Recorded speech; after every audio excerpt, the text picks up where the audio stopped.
Pursuant to notice, I call up H.R. 7640, the Shutdown Sanctuary Policies Act, for purposes of markup, and move that the committee report it favorably to the House. The clerk will report the bill. H.R. 76. Without objection, the bill will be considered as read and open for amendment at any point. The chair now recognizes, before I recognize the gentleman, I want to recognize our sheriffs who are and law enforcement personnel are here today. Thank you so much. And from the great state of Maryland, thank you for being here today.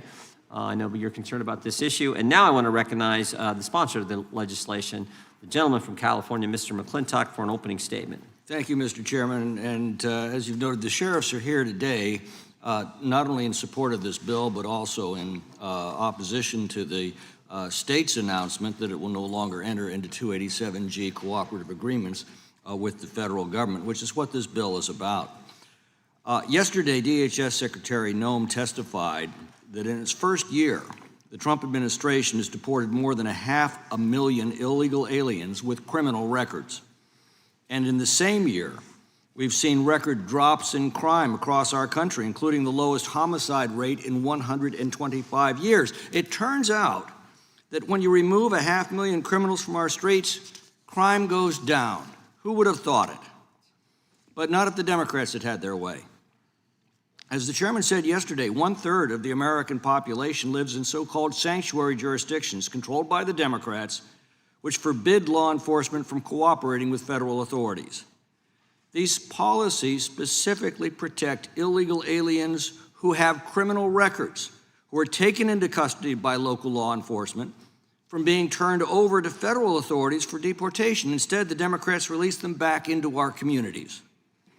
It should come as no surprise that when the president put the proposition to them that the first responsibility of the government should be to protect American citizens and not illegal aliens, the Democrats just glared back at him. The Angel families who visited us yesterday were heartbreaking, silent testimony to the human toll the Democrats' open border policies have taken on American families. In my congressional district in rural California, every county sheriff wants to cooperate with federal authorities to remove illegal aliens from their communities. In fact, last year, the Tulare County Sheriff, who's in the next district over from mine, testified to our subcommittee that half of the crimes that his department deals with are being committed by illegal aliens. But state law forbids local law enforcement from cooperating with ICE in any way. Meanwhile, the federal government sends millions of dollars for federal law enforcement purposes to the state of California that refuses to enforce federal law. H.R. 7640 is a game changer. It preempts sanctuary laws that forbid law enforcement officers from cooperating with federal immigration authorities. It allows local jurisdictions to enter into agreements directly with the federal government to enforce immigration law. It protects law enforcement officers who cooperate from ICE from being sued or fined for upholding the law. It allows victims of criminal illegals released by sanctuary jurisdictions to sue them for damages caused by these releases. And it takes the federal law enforcement funds away from sanctuary jurisdictions and gives these funds instead to those jurisdictions who are actually enforcing federal law. The chairman's pointed out that 11 states have declared themselves separate from federal law. Ironically, that's the same number of states in the old Confederacy. They both revived the discredited doctrine of nullification that we thought had died with the Confederacy, the notion that a state can simply ignore or nullify a federal law that it doesn't like. That notion is fatal to a federal republic like ours. It is time to bury that doctrine once and for all. To the sheriffs and deputies and police officers who've been forced by sanctuary laws to endanger their citizens by releasing dangerous criminals back into their communities, this bill is for you.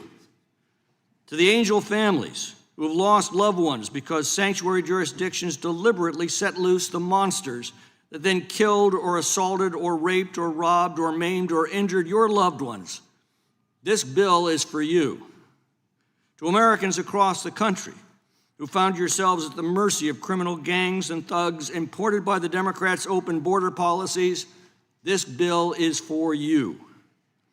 I hope Americans will pay attention to the debate that's about to unfold. If you watch, it will become crystal clear that the Democrats are actively fighting to return criminals into our communities rather than to deport them as the law requires and as common sense commands. This specifically applies to illegal aliens who not only have no right to be here, but to a specific class of illegal aliens, those who have been arrested or convicted or committed of other crimes and are already in the custody of law enforcement.